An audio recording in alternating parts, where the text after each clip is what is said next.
Ladies and gentlemen, Pacquiao Matisse. Body shot kagad kay Manny Pacquiao. At ito, the WBA World Championship. Manny Pacquiao jumajab. Ito ang bahagi ng mga knockout artist na laban. Manny Pacquiao, uppercut. Tinamaan si Matisse. Kenny Bellis. 5, 6, 7, 8. Kaya mo pa. Sige, tuloy laban. At Manny Pacquiao uppercut pa rin sa body shot. Yun pa rin ang kombinasyon naman ni Matisse.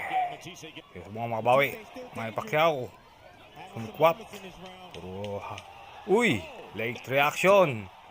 At tingnan natin kung makatayo pa. At alam na kung sino ang panalo. Hindi na babangon yan. Kenny Bellis. Sumignal na ng tigil.